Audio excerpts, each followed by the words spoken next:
یهود او بنی اسرائیل.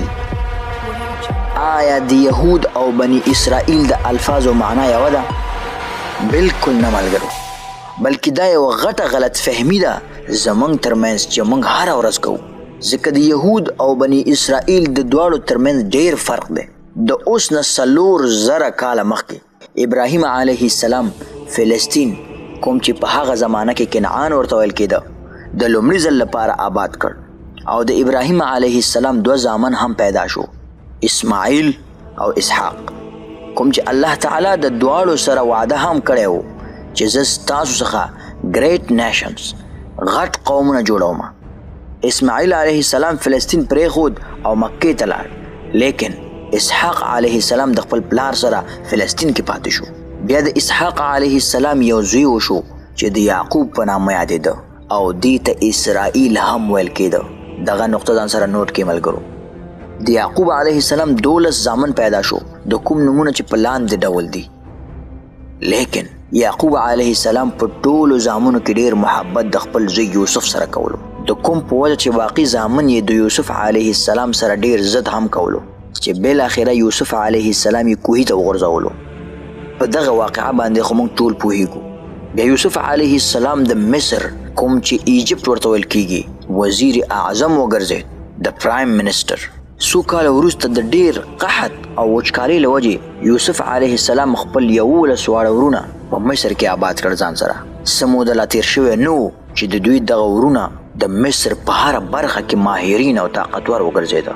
بزنس، زراعت، اقتصاد او داسې نور مشهور کسبونو کې، څنګه چې اوس هم یهود چې چیرته اوسیږي نو هلته قوي ټولنه جوړوي.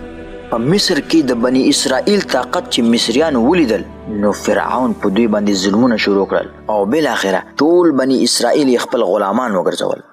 لیکن 400 کاله وروسته الله تعالی د همدې قبیلو څخه د لاوی قبیلې یو تن یې پیغمبر وګرځولو، د کوم نوم چې موسی علیه السلام، کوم چې د بنی اسرائیل 12 قومونه یې د فرعون د غلامۍ څخه آزاد کړو او د الله تعالی په حکم سره یې فلسطین طرف ته روان کړ.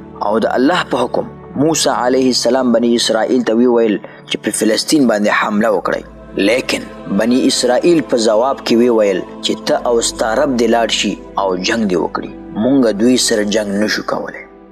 دا خبره دوی ځکه وکړلو ځکه چې موسی علیه السلام سره چې کوم بنی اسرائیل وو دوی د ماشومتوب نه د فرعون په غلامۍ کې غټ شوي ول، د کوم په وجه چې یوازې د هغوی جسم نه بلکې ذهنونه یې هم غلام ګرځېدلي ول، بالکل بېغیرت قوم ګرځېدلی وو، د کوم په وجه چې الله پاک دوی ته 40 کاله سزا ورکړ او په میدان تیح کې پاتې شو.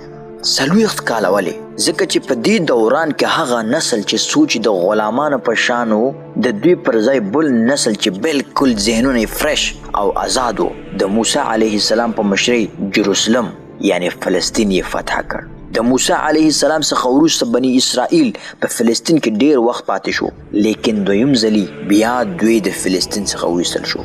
د هغې نه بعد الله پاک د یعقوب علیه السلام د اولاد څخه د یهودا د قبیلې څخه یو کس انتخاب کړ چې داوود علیه السلام نومیده، چې په جروسلم باندې حمله وکړ او هغه یې دوباره فتح کړ. او کوم چې د داوود علیه السلام زوی و سلیمان علیه السلام دلته یو عبادتګاه جوړ کړ. په هغه وخت کې په بنی اسرائیل کې طاقتور قبیله د یهودا قبیله وګرځېده، ځکه چې سلیمان علیه السلام په دنیا کې د ټولو نه طاقتور بادشاه هغه د یهودا قبیلې څخه و. د سلیمان علیه السلام څخه وروسته د سلیمان علیه السلام زوی رهبوم د خپل پلار غوندې دومره هوښیار او تکړه نه و، د کوم په وجه چې د یهودو دغه 12 قبیلې په خپل منځ کې سخت جنګونه وشو او بالاخره د سلیمان علیه السلام دغه لویه بادشاهي 2 حصو ته تقسیم شو. د بنی اسرائیل 10 قبیلې خپل ځان یې د یهودا څخه آزاد کړلو او یو نوې بادشاهي جوړ کړلو، د کینګډم آف اسرائیل، او یوازې 2 قبیلې چې یهودا او بنیامین قبیله خپل ځای کې پاتې شو. د بنی اسرائیل د دغه جنگونو په وجه الله پاک په هغوی عذاب ولېږلو. د اسیرین امپایر د قبضې لاندې دوی راغلل، کوم چې د سیریا څخه فلسطین باندې حمله وکړه او د اسرائیلو بادشاهي باندې قبضه وکړله او 10 واړه قبیلې بالکل تباه او برباد کړلو. د کوم په وجه چې د بنی اسرائیل 10 واړه قبیلې د ځان د ژغورلو لپاره یوې خوا او بلې خوا ته وتښتېدل. دین وروسته دغه اسیرین سلطنت د سلیمان علیه السلام په امپراتورۍ یعنی د یهودا په قوم هم حمله وکړه خو ناکام شو. اوس پوښتنه دلته دا پیدا شو چې د بني اسرائیل 10 قبیلې فلسطین پرېښود او وتښتېدل. دوی چیرته لاړ؟ د دوی اکثره ملګري فرات سیند مشرق خواته وتښتېده او رو خپل دین رسم او رواج بالکل بدل کړلو او د یهودو په دین او مذهب صرف 2 قبیلې باقی پاتې شوې، یهودا او بنیامین. خو په دوی باندې حکومت د یهودا و، د دې وجې نه دوی ټولو ته یهودا ویل کېده. اوس هم د یهودا په وجه موږ دوی ته یهود وایو او باید دې ته یهود وایو، ځکه اوس چې څومره بني اسرائیل دي د دوی له نسل څخه یوازې 2 قبیلې دي، باقی نور دغه علاقه یې پرېښې دی او تللي دي. ډېر خلک دا ادعا کوي چې دوی د بني اسرائیل د 10 قبیلو څخه دي، خو یوه داسې قبیله ده چې بالکل د هغوی دغه دعوه صحیح ده او کوم چې ډېر بني اسرائیل دوی د خپل قوم حیثه ګڼي. پټان. د اوس نه 400 کاله وړاندې د مغول سلطنت بادشاه جهانگیر وخت کې دا ادعا وشوه چې پښتانه د یهودو له نسل څخه دی او د یهودو په کتاب کې هم دا ذکر دی چې باقی بني اسرائیل دریای نیل په مشرق کې آباد شو او دوی دا هم وایي چې د پښتون قوم طریقه د ژوند بالکل د یهودو غوندې دی، پښتونولي. لیکن دا په عملی توګه ثبوت شوی نه دی. په دې موضوع به بیا ویډیو جوړه کړو. راځو خپل موضوع ته.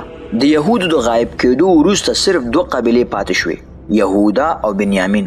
لیکن دوی هم ډیر وخت لپاره پاتې نشو ځکه چې فلسطین ته نږدې په عراق کې یو لوی سلطنت جوړ شوی و د کوم بادشاه چې بختنصر نومیده. په فلسطین باندې حمله وکړله او یهود ټول یې ختم کړل او د دوی کورونه هر څه ورته تباه کړل او دوی یې د ځان غلامان کړل او خپل پایتخت عراق ته ویوړل او بختنصر هغه معبد یې هم وران کړ چې سلیمان علیه السلام جوړ کړی و.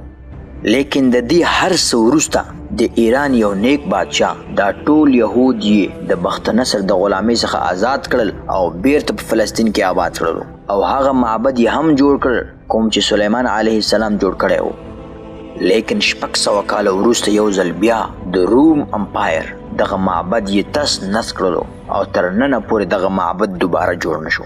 اوس صرف د هغه معبد یو دیوال جوړ پاتې دی د کوم په وجه چې د ټولې دنیا یهود دغه دیوال ته عبادت لپاره راځي او دغه دیوال داسې دی دوی ته لکه د مسلمانانو لپاره کعبه.